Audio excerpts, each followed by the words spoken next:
Years. Batman Arkham Knight released 10 years ago. And to this day, I rarely see a game that can compete with its unbelievable skill of gameplay storytelling. This is a story that could only be told through the medium of video games. Comics, movies, audiobooks, it doesn't matter. None of them would be an appropriate medium to do this story justice. G'day chaps, 'tis I, Clumpature139. And for the 10-year celebration of one of the greatest games of all time, I wanted to look back on that amazing story and try to understand exactly what makes it so necessary to be told through a game. I began covering the surface level stuff in a video I uploaded as a college final 2 years ago, but that frankly didn't do it justice. So now I'm back to go more in depth and finish the job. Let's look at the scenes that you probably forgot about and see exactly why they were so important in making this game's story stand out as well as it did. Thankfully, we don't have to go too far to find our first scene to discuss, as our first important moment occurs when confronting Scarecrow in Ace Chemicals. And it's as simple as this.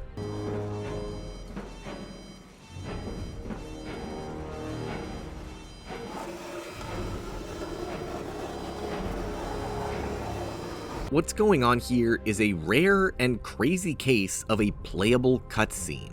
This entire sequence of Batman transferring the canisters while Alfred begs him to abandon would have functioned perfectly fine as a simple, regular cutscene, or even as a scene in a movie. The problem is that if it was, it would have been incredibly boring. I mean, really. What's fun about watching a guy slowly remove giant canisters from their exports, slowly walk them to the other side of the room, and then slowly insert them into their receptacles? While the background dialogue would have helped, it wouldn't give it the same punch that being the player in Batman's shoes does. In this moment, you are Batman, being forced to slowly perform all these monotonous tasks. And then suddenly, this boring and mundane task has been turned from a slow, repetitive, and bland set of events to a stress-inducing, ticking time bomb behemoth of anxiety. This whole sequence is simply stressful because it forces the player to perform a set of tasks with contradicting goals. You need to get these canisters into the receptacles as fast as possible so you stop the blast from consuming Gotham. But you can't do it fast because the canisters are volatile, and any sudden movement will either make them inert or explode, failing your mission either way. So you need to move everything as slowly as possible while you watch the room collapsing around you, just waiting for that moment where the building blows. And it just keeps getting worse and worse with each canister. First, it's Alfred's pleas to stop, and Batman even saying goodbye, implying that this is a dangerous enough undertaking that it could be the end if he messes up. Master Bruce, I implore you, you must get out of there. If this is about Miss Gordon, you cannot blame yourself for what's happened. Save yourself before it's too late. Goodbye, Alfred.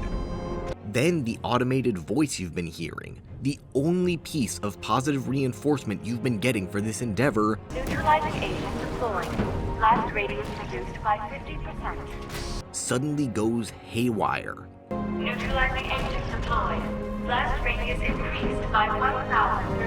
1,000%. 1,000%. 1,000%.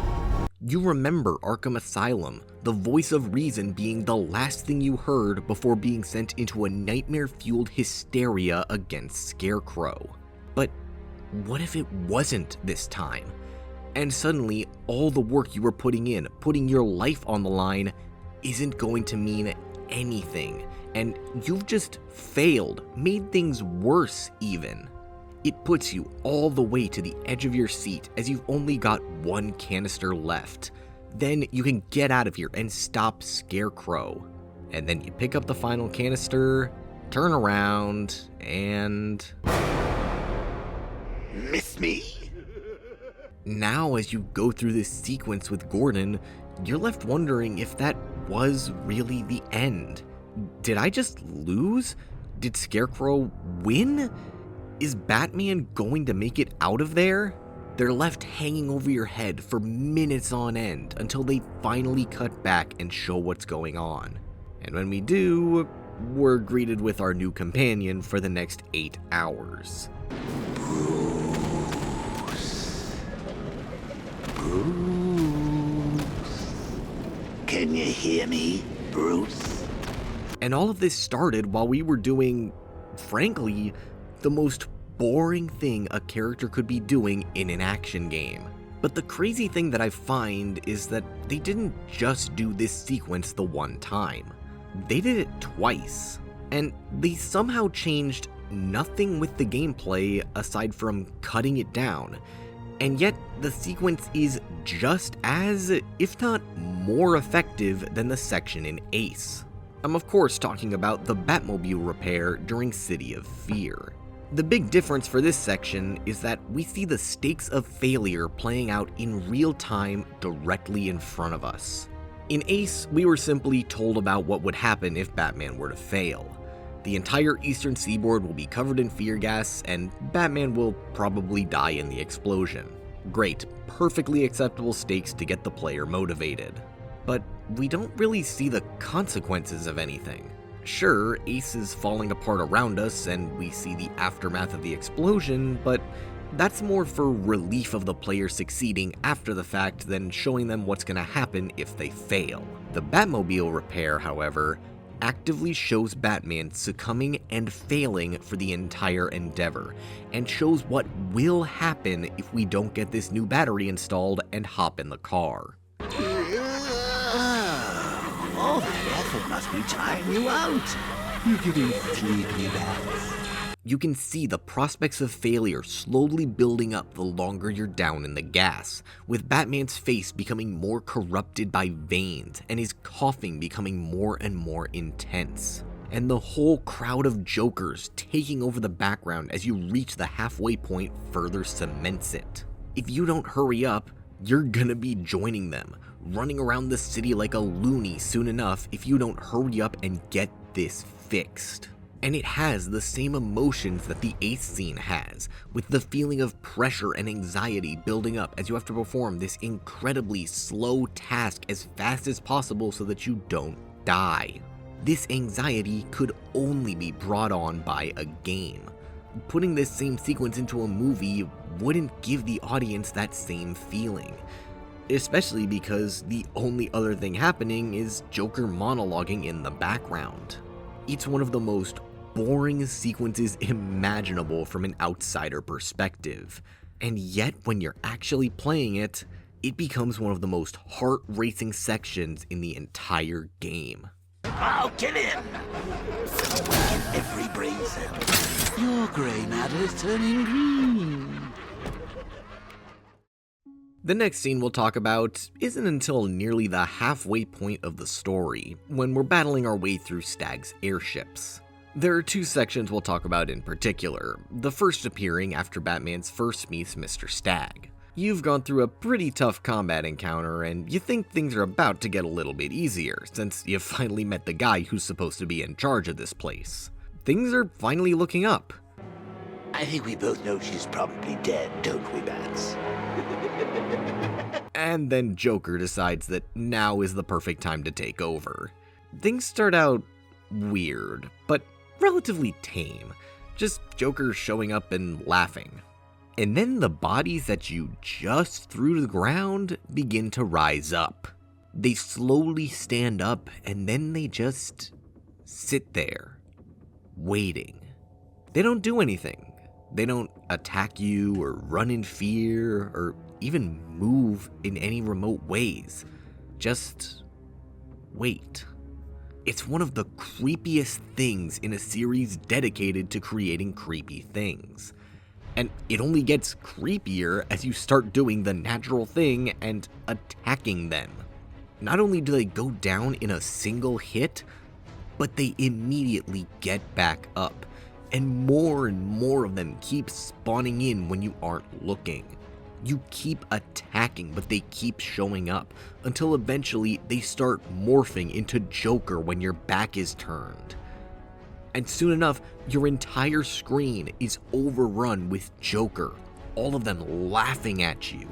You keep attacking, but they keep getting back up. There's no end to this nightmare in sight, until one of the Jokers pushes you over and starts choking you out.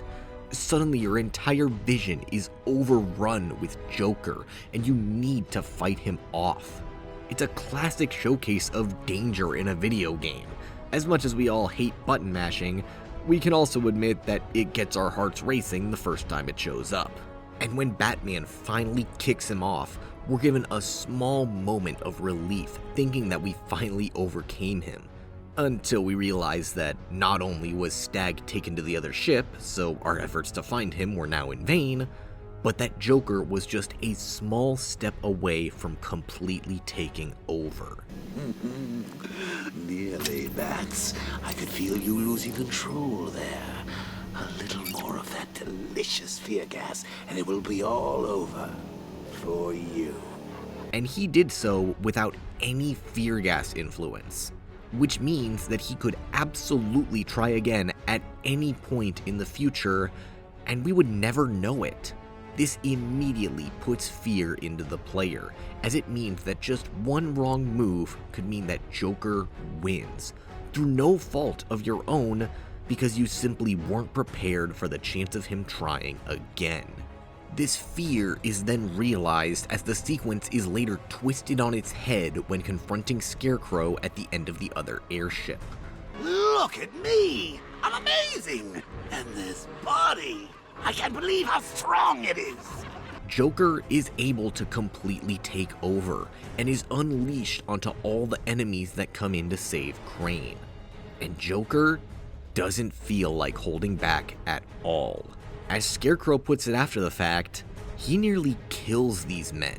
We're even in a similar room as before, with a crowd of Jokers surrounding us, cheering us on to absolutely brutalize these militia.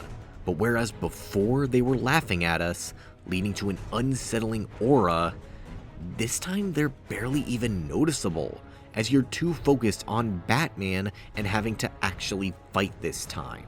And while the whole sequence is still unsettling, what with Joker's voice and movements coming out of Batman's body, it's not the fight itself that gives it that nature. The fight is over and done within a matter of seconds, whereas the previous brawl was seemingly never ending.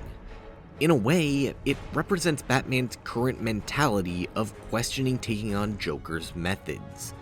Giving in to the insanity and doing things Joker's way would be easy. He wouldn't be left endlessly fighting the same people over and over and over again with no signs of any real progress on stopping crime. But giving in and just pulling the trigger? That's all he'd have to do. This is an idea we'll explore a little more later.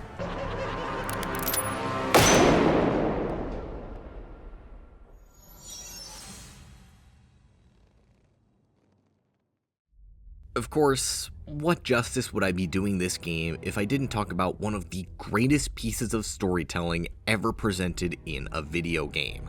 The Joker corruption. As the story progresses and Batman becomes more overcome by Joker's influence, we the players start seeing it affect us as well. Joker begins appearing in random locations across the entire city, manipulating billboards to be twisted versions of their original intent, with him and Batman taking center stage, completely replacing statues with himself, even randomly appearing during street brawls against rioters. And of course, the ever-terrifying image of Joker completely taking over the Lady of Gotham for just half a second in between lightning strikes, only to immediately disappear as though nothing happened. None of these changes could have been done in any setting other than a game.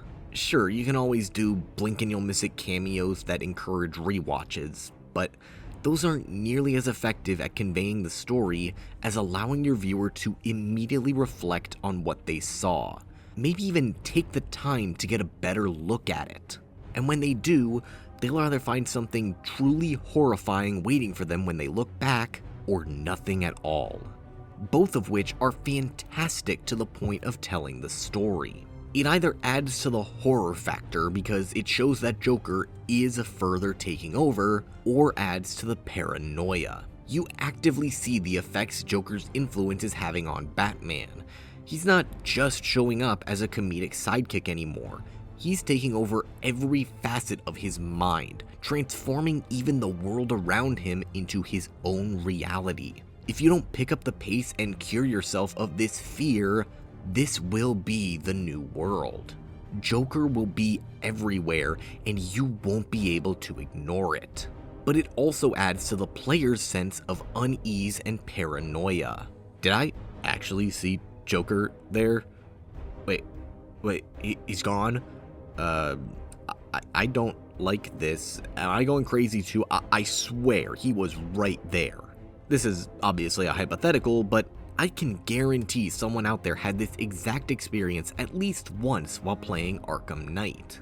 Because the game is able to take all these locations you've spent forever exploring and suddenly change them right in front of your eyes. And you'll either immediately notice that something's wrong and become unsettled, or you won't pay it any mind and it'll just go on into the background like nothing ever happened. But something did happen, and you didn't know, meaning that you're even more susceptible to Joker than you already were. These transformations are completely random, both when they appear and when they go away. It could be as simple as turning your camera away for a split second will suddenly remove them like they were never there, or they endure while you're flying halfway across the city and are still there when you get back. It further adds to the sense of fear the player would already be experiencing. This is all something you just wouldn't be able to do in a movie or show, because you wouldn't get that sense of randomness. Everything in a film is set in place, and unless the distributors are going to personalize every single viewing of your movie, your subtle changes are going to be viewed the exact same way every time. Meaning every viewing is going to be exactly the same. You will always see the jump scare warning right before it happens. The small change in the character's demeanor that foretells their fall from grace, the subtle detail that reveals the twist well before it happens. It can't be changed, so ultimately won't lead to many unique viewing experiences. Because if someone missed it, they've just missed it forever until some idiot on YouTube points it out to them. Every single person that plays Batman Arkham Knight will have a unique experience with these Joker hallucinations because they change every time you play. But now I'm on the inside. Ooh, we both know the truth. Yes, you've killed before, and tonight I'll make you do it again. The final sequence that we'll talk about is, obviously, the final sequence of the game, where for the first time in video game history, you, the player, are being hunted down by Batman. But we'll get to that in a second. More importantly is what happens before the fear toxin takes over when we first gain control of Joker. Croc, old boy, you might want to duck.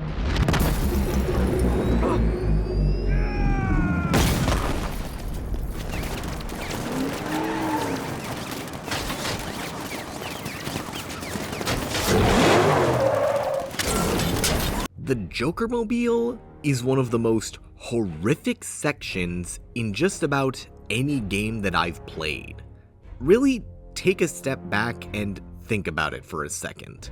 You are sitting in the world's most sophisticated bulletproof tank, gunning down hundreds of guys in mere seconds.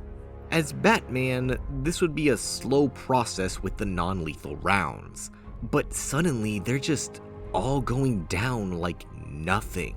And you don't really care, do you? You're laughing right alongside Joker, right?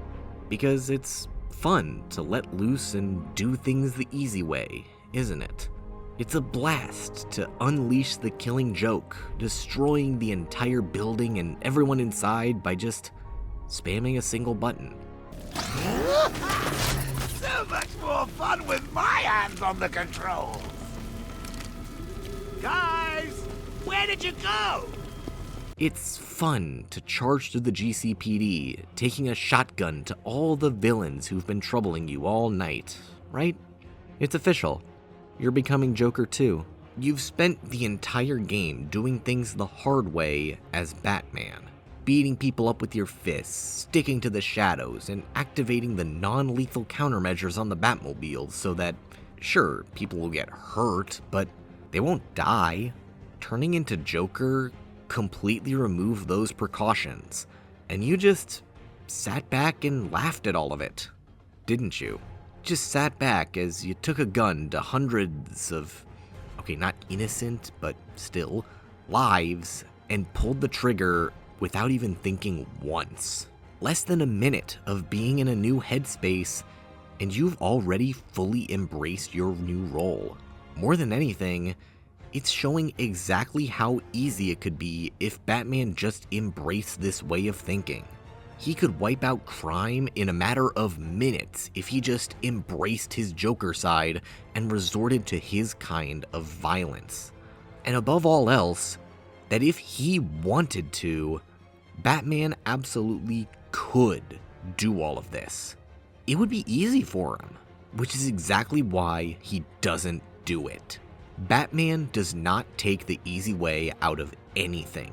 Even if it means putting himself in more danger, he will never take the easy way out while fighting crime. But seeing as this entire sequence happened under player influence, it's clear that we all would. So when things go dark, you get scared. Bats? Is that you? Oh, Bats!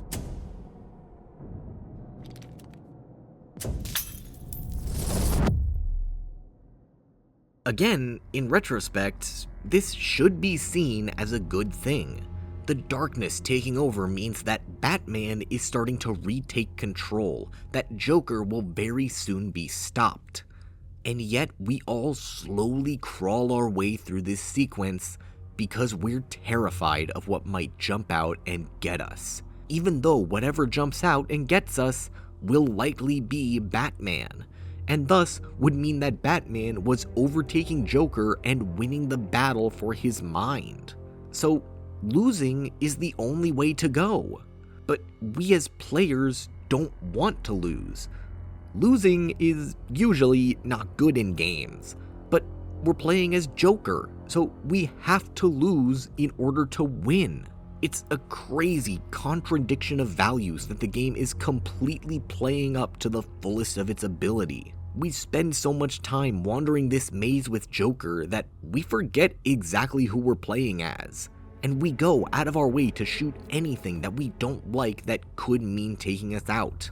These Batman statues, which are the last sign of goodness in this twisted world, are gunned down in a single shot, but they just keep coming back until eventually Batman breaks out and then kicks your teeth in. It's genuinely one of the best jump scares the series has ever made. But again, in hindsight, it really shouldn't be that scary, because it means that Batman is getting closer to winning. But because we the players have been manipulated into becoming Joker in this scene and are hellbent on surviving, we become just as scared as the clown himself. This kind of sudden heel turn is only really possible in a game setting, because we're playing as the center of focus rather than watching it. If this were a movie where we've been following Batman for the entire runtime, suddenly shifting to Joker wouldn't give us this sense of genuine fear that it does to players. Watching Joker go around and maul all these people wouldn't be fun, it would be horrific. Just a senseless massacre that we wouldn't root for, except in rooting for his downfall. It's only because we are the ones in his shoes, actively causing the carnage, that we don't pay it any mind. Watching Joker being hunted by Batman in a movie is standard movie affair, Hell, we've had a few movies where we watch Batman hunting from the enemy's perspective, and it hasn't been nearly as terrifying for the audience as it has for the players of Batman Arkham Knight. Because again, we're cheering for their downfall, not hoping we can make it out alive. It's only because we were put in Joker's shoes that we were able to have this terrified mentality. And when we all reached the final confrontation with Batman, you're afraid of being ashes. You're afraid of being forgotten. And you will be forgotten, Joker. Because of me. who didn't start running away and shooting as Batman was just slowly walking towards you? Because we were terrified. We thought we were about to lose, so just kept running even though there was no escape, only for the game to instantly shift our perspective back to Batman, and we're suddenly on the winning side again. And with essentially the snap of the fingers, our demeanor goes from terrified to confident and in power. We just spent the last 10 minutes playing as Joker, trying to avoid getting caught by Batman. And now, just like that, we're back to Batman trying to take Joker down, and happy to do it. I am vengeance. I am the Knight. I am Batman. Again, this shift is only possible through the game medium. You can't just instantly make us root for the series villain going on a killing spree, then immediately shift back to the hero making us root for him. It's only possible because we were put in both of their shoes, and because we spent this entire game getting corrupted by Joker ourselves. No, Bats, wait! No, please! No! Goodbye, Joker. No, Bruce! Don't leave me! Please! I need you.